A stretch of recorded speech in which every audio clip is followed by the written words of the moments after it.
Hello everyone, we're going to work on C++ and strings today. Strings are variables that store text. There are some nice little short string tutorials at W3 Schools. I would say go through those, they're really good. We are now going to take a look at strings and string member functions. Here we are with a little practice program called JoeStrings. Or I guess in the tutorial I said strings Joe. Not sure why I did that. We only need the string library for string methods. Standard string operations are included in the standard library. So if we create a string variable or initialize a string variable with Joe, cool, and we can do an empty string, we don't need the library. We can concatenate things without a library. We can concatenate, we can send things in and out, we can do all of our normal things we've done with strings. We run into trouble right here. String methods allow us to work with a string, and this is a method because string in this case you'd consider an object. This would be a method that goes with the string. So if we compile it right now, it's going to have an error. So I do need to include the string library just for the methods only. Now I can get the length of the string.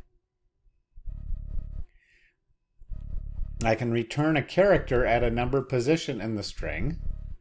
Let's see, where are we at here? There it is. So output at, that's another method that's part of the string library. I can find out what the character is at the second position. So strings behave like an array of characters. Without the string library, you can't handle strings like an array. So normally in Java and Python, which we've dealt mostly with, that's automatically part of the standard library. C++, yes, always a little bit different. And then besides finding something at a particular position, which would be 0, 1, 2, we can also find the position of a character. And then we can substring, which is like the colon operator. So it's like the slicing operator in Python. Substring means that we're going to take 3 to the end. Remember, it's 0, 1, 2, 3. And here we go from 3 to 5. So we go from position 3, 5 characters are printed. So substring allows us to pull information from a string, part of a string. We can also find where a particular character is, and we can, once we find that position, then we could substring and pull out the rest of it. So the methods are very good if you're doing string manipulation. Well, let's run our little program, just so you can see, yes, it works. Let me bring up the terminal, and we're going to do strings, tab completion. Oh, wrong one. I'm opening up the code file. Sorry. That's not going to help. .exe. There we go. Concatenate two string variables. Find the length. The length is 15. The character at the 6th position is O. Character at the 3rd position is E. C is at the 4th position. And then I'm pulling everything from 3 on out and 3 to 5. Or 3, 1, 2, 3, 4, 5, because notice there's a blank space there. Well, it's not really a blank space. It's the space bar character. Every position in a string has a character. There's a character right here at the end of rules. It's the enter key. All keys on the keyboard have characters. They're called, the ones that you can't see are called non-printing characters.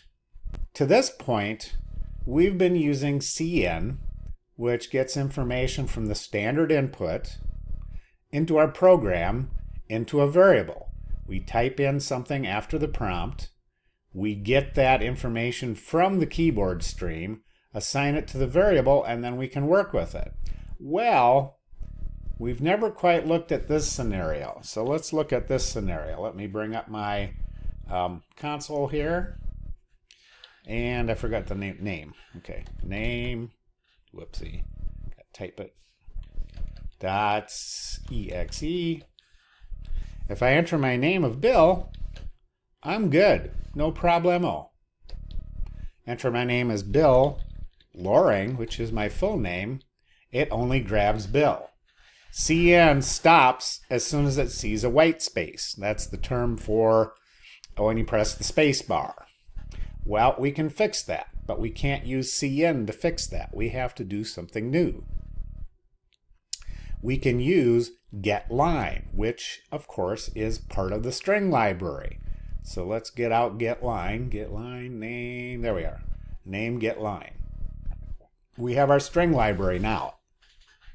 We enter our name just like we had before. We create a string to store it, no different. But notice how this is different. We're getting the entire line from the standard input, and then we assign it to this. Make sense? getLine says, keep going. I don't care what's in there. If it's a space, a non-printing character, whatever it is, I'm going to bring it in the standard input and assign it to this variable name. So this might not be a bad idea just to use getLine to get all your strings from now on. Adding the string library does not create a lot of excess overhead. All right, well, this one is called name. And if we keep tabbing, we'll find it, and there it is. Enter my name, Bill Loring, space, help. See, it grabs everything. CN brings it in. getLine says, I want the whole line. I don't want to just mess around and get one line, one set of characters and stop at the space. The white space is what that's called. There are a bunch more string methods. This listing is just a small part. We know this assigns a string. Now in C++, strings are considered, I don't know if they're considered a primitive variable, but you can assign a string directly. You can compare directly. With Java, you have to use a method to compare it. So we've used this one, we've used this one, we've probably used this one. We've not used some of these. This provides bound checking, access to a character stored at a given index. Length, we just used. Size, well, it's the same as length. And then this locates the index of the substring, so then we can use substring to pull something out. Empty, we're just saying, is it an empty string or not? Now we can clear the string. Well, I don't know. Some of these aren't quite as useful as others. We've already done the length and the size, no problem there. We have something else here that's a little bit new. This is one we haven't looked at. Well, I can't remember if we have or not. Anyway, we're using this operator, and we can also use the @ operator to get information. They each do the same thing. And we looked at this a little earlier too, the substring, where we can get a certain character, we can get, yep, we saw that earlier. Now, another string method that's very convenient is, besides length, we can turn the whole word into a lowercase. And in this case, we can turn just that character into a lowercase and assign it back to, so in C++, strings behave exactly like an array, because in C++, a string is actually an array of characters. So we can deal with it just like it's an array. We can get our length, and we can do 2-upper and go through the whole thing and do 2-upper. Notice we have to do it one thing at a time because it is an array of strings, so we have to loop through. Now we have Joe Cool. Let's take a look at practice methods. No, we've already looked at that one, didn't we? Yep, that was up there earlier. Well, this last one is a very simple one.